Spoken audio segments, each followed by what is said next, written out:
After 10 years in the functional medicine space, I don't think anybody would dare to even say this, but I'm going on a limb and I'm just going to call it like it is. Welcome to The Catalyst Way, the podcast for women clinicians ready to clear the chaos and create space to flourish. I'm Dr. Lara, a former burned out family practice doctor turned mentor, author, and professional calendar whisperer. I help women in medicine reclaim time, trust their intuition, and build practices that actually fit their lives. Each week, you'll get practical tools, creative strategies, and tiny shifts that help you color outside the lines and paint a work-life masterpiece of authentic, aligned joy. I'm going to say something that is going to make you feel uncomfortable. Functional medicine is creating enmeshment. What I mean is we attract the most complex, dismissed, mystery patients, and then we quietly build practices that revolve around solving their riddles. But underneath that, this is a trauma dynamic between the practitioner and the patient. And if you don't see it, you're going to build a practice that slowly drains you. You're going to have volumes of chart summaries, of visit summaries, portal messages, and you need to know exactly why this happens and how to spot it. So in this episode, we're going to talk about why this happens in functional and integrative medicine specifically, signs that you can spot inside your practice so that you can recognize if you're falling into this trap, and then 5 strategies that you can apply immediately to your practice. So let's dig in and unpack this the Catalyst way. Okay, every episode of the Catalyst Way podcast starts with a story, except this one. Because this one is so common, I think I've heard this same story in every session that I've had in the last couple of years when I've been mentoring and coaching practitioners, as well as the consulting jobs I have with healthcare systems as I'm helping them use their DPC model to create more opportunities for integrative and functional medicine care. And this is what I would like to call enmeshment. And I think it's rooted in trauma on both sides of the desk, whether it's the practitioner or the patient. And you can easily see why a functional and integrative practice can attract this dynamic because patients will come for a refuge. They've been told over and over by the corporate healthcare systems that we have that their symptoms are unfounded, that, they don't really pertain to any diagnosis. They've been, told their labs are normal and they are feeling lost. They feel unseen. They feel like nobody understands them, but they know deep down that something is wrong. So imagine they end up in your office and they suddenly feel seen and heard and they have hope. And guess what? You also have a little bit of that addiction because as they're sitting in front of you, you feel excited. You see that all the different ways that they haven't had investigations might be another clue, another puzzle piece. You see how their food, their sleep, their exercise, their supplement, and their prescription regimens may be tweaked a little bit. And there you are, wired for curiosity, depth, and meaning. So you get to play in that sandbox with a patient who is absolutely ready and willing and hopeful that you can have that answer for them. So this enmeshment begins almost on day one. It's like a perfect match, a patient that really just wants to feel better and a practitioner who's had so many years of training that is so different than what they're typically used to. It's like a lock and key. You love solving problems. You love the tough cases. You love being that one who finally gets it. Let's be honest. We've all been there. And a little bit of humility is good, but sometimes it just feels good to say, yeah, I've worked hard. I know exactly how I can help this person. And that energy feels good to sit in and play with. It's not a flaw. It's your brilliance and you deserve it. However, it creates this unhealthy dynamic. Why? Because then you start to insidiously attach your worth to their outcome. Even if logically you say, well, no, I know that I'm not responsible for how many steps they walk a day or what food is on the end of their fork. I'm just going to guide them and support. Still, there's this unspoken need that you also want to be validated for your expertise, that all your training you've done up until that day is paying off because you're helping another life. You are a healer. Of course, we want that. But then what happens is we start to notice that maybe they're not feeling better in the timeline that we had hoped. You add more testing, you're adding more layers, more nuance, and then you're just kind of going down this serpiginous road trying to explore more. They are left feeling even more hopeless because now they're seeing, well, maybe you don't have the answer, but yet they're reaching out for you all the time. You become their security blanket. They can't make a decision unless they have your blessing. They can't put a new food into their shopping cart unless they absolutely make sure that you've looked at that ingredient list. We've all been there. At first, you kind of answer their questions, but then before you know it, it's this bottomless pit where no matter what you say, it's just going to invite them to reach out again, asking for more support and guidance because you're both on this trip together to this unknown, uncharted territory of who knows what's going on, but we're investigating it together. So I guess we're lock and arm walking down that road, and it feels almost like there's no end in sight. There's more reasons why this happens in functional medicine, and I could go down that trauma path deeply, but that's not what this episode is about. If you want more about trauma in functional medicine and how to set up your practice so it's more trauma informed, listen to episode 178 of the Catalyst Way podcast. But let's get into signs that you might be trapped in this enmeshed pattern.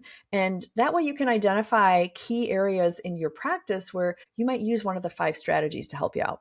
So signs that you might be in this pattern is maybe you're noticing your patient cases expand over time. You are noticing that simplicity feels almost impossible because you can't even think of how could you compress all the complexity of their biochemical system, their health system, their GI system, neurological system, cardiovascular system into actionable steps. You feel like everything is so expansive. There's no way to make this accessible for them. And you start to feel this inner panic of it will never work. This is too complex. Maybe you feel that their progress has slowed now almost to a halt. Every little thing needs a tweak. Maybe that dose was too strong or, and understandably, if you're dealing with mold, MCAS patients, Lyme disease, these things can feel like progress goes to a halt. And if that's your specialty and niche, that can happen, but you can also create systems to help with that. I'll get to that in a moment. In general, you're down this path if you feel like everybody's stuck. Your staff, your patients. Patients ask questions, your staff can't have answers. They're always putting it back to you. And it just becomes this kind of Tasmanian devil whirlwind where you get a win every so often. You might finally solve that little question or that hurdle for the patient in the moment, but it doesn't really outweigh all the other heavier mess that's going on where both of you are not sure where you're at. It's like you've lost your compass. You're not even sure where you're focused or where you're pointing, and you're just in this mess together. On the patient side, they might start second guessing. They might be nervous about starting something new. You might notice that they're a little more resistant to immediately adopt your advice. They might come to your visit saying that they've read other things out there, other blogs, they've listened to their friends, all these other ways that they're trying to look for meaning and for clarity.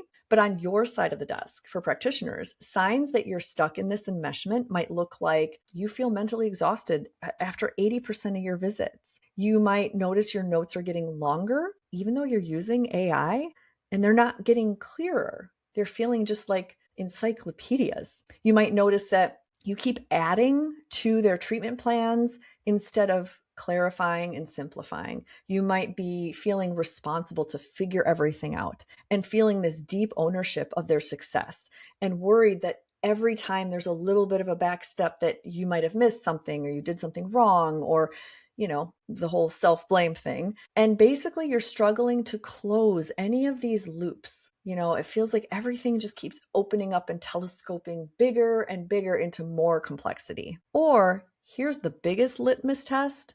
You actually feel needed to the point that you can't step back. You start noticing that it's easier for you to answer portal messages after hours because when you go to work the next day, you'll just have more to answer at 8 a.m. You start noticing that you keep your phone on, that you check your messages on the weekends, that you're nervous about scheduling that conference, that vacation time, or that you can't even push back and have a sick day or a health day Forget sick days. I'm a big fan of scheduling play days every month, a day off just for whimsy and joy and art and creativity and dancing and reading or whatever lights you up. That's why we're here. We're creating a work-life legacy that helps us optimize who we are at a soul level. So if you're barely scraping by and you're finding that you're more and more tethered to your business and your patients, and you feel like you need to constantly be watching them and nurturing them, that is an enmeshed dynamic. So let's get to the 5 strategies that can help you backpedal out of this enmeshment. Step 1, we talk about this a lot on this podcast as well as inside my Catalyst Studio mentorship, is make sure that you are not the problem solver, you are the guide. That's hard to do. I'm a physician, an osteopathic physician, but I'm also a functional medicine physician, a Reiki healer, a student of shamanism. There's all sorts of cool ways to learn about healing. And that comes with receipts. I've done my work. I've had my training. So yeah, there is a little bit of this expert dynamic in the room, but this is something that we need to be aware of. When we become the problem solver and we forget that humility that resides in all of us, that there isn't one person that has all the answers, that, that we need to invite in the room just this collective wisdom that it will work out the way it needs to work out. We are guiding the process with our wisdom, but we are not solving it. It can change the whole dynamic between you and your patient. And that's just helpful internally to notice, checking yourself. Am I giving the perception that I am going to give them all the answers by the end of this visit or package or membership or whatever model you use? When you start promising these outcomes that you really can't promise that you'll deliver, because nobody can, that sets them up for unrealistic expectations and enmeshment. And so you're here to offer direction. You're here to support their decision-making.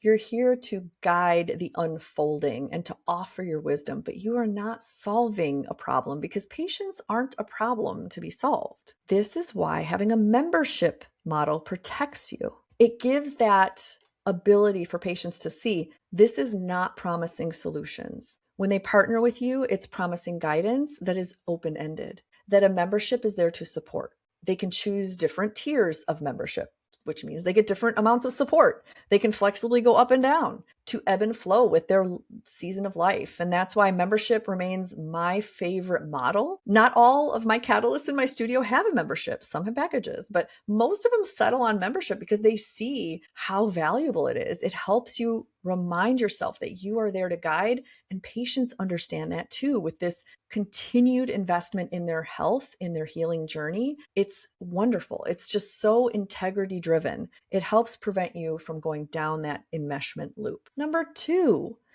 normalize simplicity and say it out loud. What that means is speak to the complexity of the human body. Functional medicine, integrative medicine, we deal with lots of things. So speak that out loud. I see that this is complex. I see that you're connected and that your skin issues might be rooted deeply in your gut. What this means is at every opportunity in your visits and in between visits, you're going to speak in broad brushstrokes how complex the human body is. I mean, we can't get away from that. So you say, there's a lot going on here. There's so many interconnected things, but you help the patient understand that it doesn't require us to figure out all the connections. Your healing does not mean we have to connect all the dots. In fact, that's unrealistic to expect that. But what we will do is give you small actionable steps at each visit. And that is what we're going to focus on. So you're training patients to get out of the fear tactic of my solution is out there. This person's going to help me clarify it. I need to know all the answers before I move forward. You're helping them rewire their thinking into holding space for that discomfort that, yeah, this is complex and that we won't have all the answers, but we can still start on that healing path. And we're all complex. There is the greatest mystery of being alive on this earth. And what you're bringing to me, I'm going to work with. And we are going to do it in a simple way. So here's what you can expect at every visit. You're going to have 3 to 5 action steps. And then if you have questions, here's the resource library that I have. Maybe it's recorded videos from other lectures you've given, or if you have open office hours or group visits, you have a recording, and that's in a library. Maybe you offer a lending library. I did that in my office. People can check out books. Maybe you offer a curated list of your favorite books that you like for healing that people can check out from their library. It could be a lot of opportunities that you can give them support without being the direct wisdom person doling out the complex facts and solutions to their symptoms and how they're going to get better. Again, this is another check mark in the box of a membership. Membership allows you to offer these supportive resources, and it really helps you kind of unvelcro yourself from that transactional care where you are the only one giving the next steps and the next solutions. You're showing them, here, we have a visit. Here's what I'm guiding for you in the next 3 to 5 steps. And then here's your resource library. Or stop in our group visits and join our community, and we can all share. And that is what healthcare needs on all levels. Quick pause. If you're loving this podcast and secretly dreaming about building a functional or integrative practice that doesn't burn you out, you're my person. Catalyst Studio is the 12-month mentorship for women clinicians who want to build or scale a membership-style practice. We mix practical business strategy with creativity and flow so that you can build a thriving practice that actually fits your life. Come join us. It is the mentorship I wish I had had. You'll find all the information at drlarasalyer.com/catalyst. Number 3, look at how are you creating visit containers. Do you have a visit container? And what I mean by that is clear boundaries on what you're doing at the visit. You can even state it at the beginning.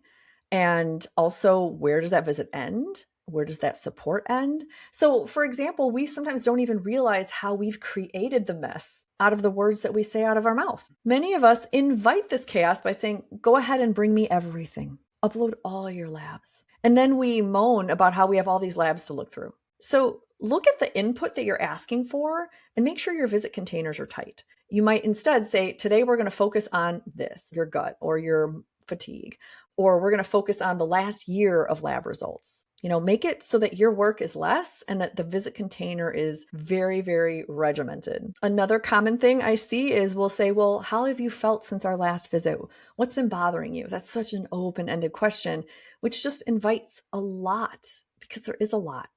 Sometimes our patients will bring like sheets of notes of all the little food interactions and all the little things that happened because they're also playing a detective in their own body, which I totally get. But we contribute to this, enmeshment by just inviting that kind of dialogue. So instead, you might say, let's just concentrate on your fatigue today. And then we try to keep it simple. Acknowledging that time is a thing is so important. I would love to sit here and spend the entire afternoon going through your whole history, but we don't. We have, for example, let's say, instead of what can we accomplish in today's visit, at the outright say we have 45 minutes. And if you're online, you can set a Zoom timer. I do that online all the time. And the patient can visually see how many minutes are left in their visit. So if you start to notice that things are getting off track, you're not focusing like on their fatigue or whatever, you can bring it back. And you can explain that if we don't have enough time, we'll schedule another visit. Again, that can be done in a membership. You can offer discounted a la carte visits because they're a member of your service and they don't pay that public price. So there are perks to being in your gentle and nourishing ecosystem. These kinds of steps help prevent that clinical sprawl that happens. You're being clear and straightforward that you respect they are here for this healing journey, as are you, but time is a thing and there are other people waiting for your time. And so acknowledging that and just making those visit containers nice and tight will really help you with preventing this kind of enmeshment. Number 4, watch your own internal responses. And what I mean by that is notice your reward system. We've said it a little bit earlier in this podcast episode, but do you feel a little hit of dopamine when the case is complex? Do you feel a little bit of glee and excitement? There's nothing wrong with that, but just noticing that you might derive some of this pleasure from really complex cases is something worthwhile to notice, because as you're inviting people into your services, you may want to set up a system where you internally rate how complex you think that case is, and you only allow a certain number of complexities into your clinic. You might have a waiting list. Maybe let's say you live in a Lyme endemic area and you really love Lyme disease. It's really complex and interesting and the symptoms are so varied, and watching patients feel better is so rewarding. I'm not taking that away from you. I'm just saying that if you feel like these cases are a heavy assist and you can be drained by them, there's nothing wrong with having a certain quota, a certain amount of cases that you will take on, because they are so complex and you own that and you state it and you keep track. And the other patients can be let in. And it might look like on your discovery call, you say something like, okay, so I see that you've been struggling with histamine symptoms, that you've been evaluated for, mold. Maybe you have MCAS, maybe you have Lyme. I don't know. This is a discovery call. How about we meet for an initial visit? I can give you a short list of guidance, but then beyond that, you will need to be a member. Unfortunately, my membership is full for the complex cases. So if that is you, we will then agree that you're on a waiting list until a spot opens up. So there's a way to still be getting paid for your value, your expertise, and you can buffer and you can, pace the way a patient moves through your whole experience. This is what systems can do for you. And this is what a membership can do for you. It helps them feel seen and validated. And it isn't overpromising forever access to your time and expertise, because you're only one human. The other thing about, noticing your internal responses is, are you inviting these ongoing analysis loops? Are you, continuing to just order more tests because you're feeling unsure? Is that test going to change your treatment plan? I think we order way too many things. I think there's so much availability of data with our fitness wearables, with Function Health. And hey, I'm not throwing shade on that. I think I love data. All of us do. We're kind of data geeks. But there comes a time where I even parked my Oura Ring on my nightstand and I haven't picked it up in a couple months because I needed a break from the endless data. I don't need more data. And helping your patients see that and model that and really discern whether they need more data at that time, that's a bold step that helps invite more trust, because there you're practicing with the art of medicine. You're saying, I see that you're not feeling as good as you'd like, but I think at this time we have enough data. Let's just keep going. Don't invite more chaos. Look at, are you capping the number of interventions? I tend to only do maybe 2 or 3 changes per visit. I don't upend the apple cart and give them 10 more interventions in that visit, because it's just so overwhelming. They're going to have questions. So you need to pace it and explain that, you're only going to give 2 or 3 different changes per visit. And before you add anything new, you have them come back. You see them. This is why mentorship can help with this mirror work. So look to join a mentorship, whether it's the Catalyst Studio mentorship or any professional mentorship that helps you get among peers doing the same work in the same industry. And then you can help each other. You can be witness to watch the boundaries form right in front of your eyes, practice some of these scripts, help bring these challenging moments of the subtle nuance of the art of medicine into your peers, into this community. And that's exactly what we do at Catalyst Studio. It's my favorite thing to do, is to talk about this magic of healing that happens when only you in your unique way can show up into that container of a relationship with a patient and find those ways of saying those tough things with a courageous voice and being present fully without draining your soul. All right, let's get to the 5th strategy on how you can prevent enmeshment with your patients. The 5th strategy is building systems that force clarity. And what I mean by that, one of my favorite gifts is I'm a systems thinker. It's part of my zone of genius. And whether I'm working with a practitioner one-on-one or I'm working with a healthcare system as a faculty, mentor, director, I'm always looking at what systems can be put in place to help fortify this structure, because once those systems are in place, it opens up our minds and hearts for more creativity. And I believe medicine is the most creative profession because you're using all 5 senses. You're really getting into that patient's narrative. You're helping them unlock healing. You're using your brain and your wisdom, but also there's an art to it. And if everything is loosey-goosey and we don't have anything written down, or we don't have an onboarding system or a visit system or an offboarding system, it feels unsettling, not just to the patient, but to you. And you're having to rethink way too much in your brain, and that depletes your cognitive reserve. So you're thinking, how again do I do, how do I get the lab sent? No, systems solves everything. So when you're looking at the systems you have, this is key to also communicate to your patients that you have a method of how you do things. You may not promise a healing path because nobody can, but in your systems, you can rely on certain ways that you show up. And it helps them understand kind of your ecosystem, the rules of your house. So you might look at, you probably already do this, templating the type of visits that you do. Working with your AI dictation and helping them understand this is how I like my visit summaries to appear. For me, I usually separate like the 3 to 5 action steps that I want patients to understand. Pick up your prescription here, change your supplement doses here, watch this one video here, follow up then. I keep it really short because we're all busy. Not everybody wants the homework. Some people just want to get going and know the bare minimum. Have one good BM a day, bare minimum. I put a line and then I underneath put all the other resources if they're curious. Some people are really interested in the deep dive. They really want to know, well, what does she mean by, ApoE3/4 versus 4/4? What does she mean by, I don't know, hemochromatosis, whatever. You can put those articles there. And of course, I have systems that do that. I have my own little text expanders that I've saved and curated. I have volumes of videos. I can, with a couple strokes of a keyboard, I can put a resource there that is perfectly matched to exactly where they're at on their timeline. And that's important because having them understand this is how my visit summaries are going to look every single time, you can know where to find things. It also helps anybody else that I'm working with, health coach, staff, they know where to look. They know that they don't need to look in this big vat of knowledge. They just need to look at those 5 action steps and need to know, did she fax it to the pharmacy they needed? Because if a patient calls with a follow-up question, you need to be able to communicate with your staff how you do your visits. So having a templated visit structure and system is key. The other system is a pre-education system. How do you educate patients before they even meet you? As they've booked a discovery call, do you have pre-education ways that you help them understand your ecosystem? But I also think that extends into in-between visits.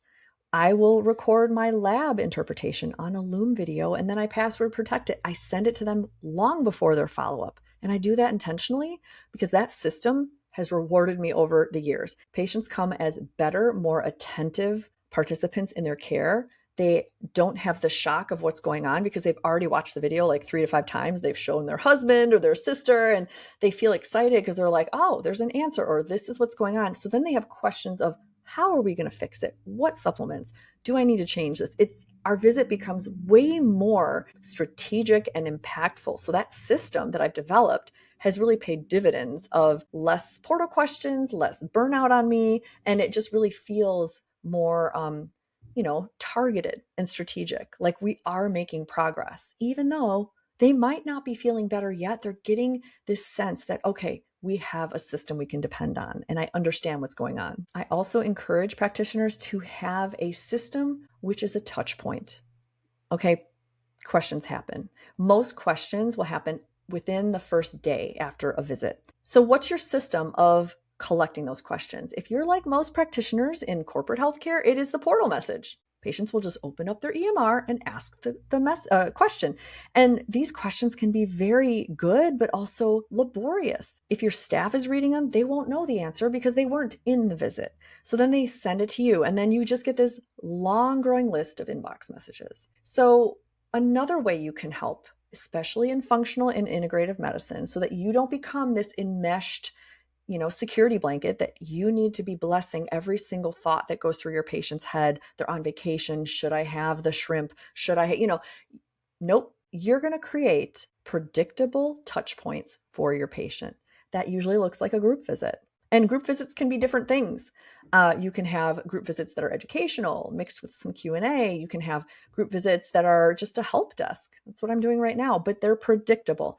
And your staff then can answer those questions saying, oh, that's a great question. Her group visit is always on Thursdays at noon. Here's the time. And before you say, well, that might not work for them, they will make it work, much like an appointment.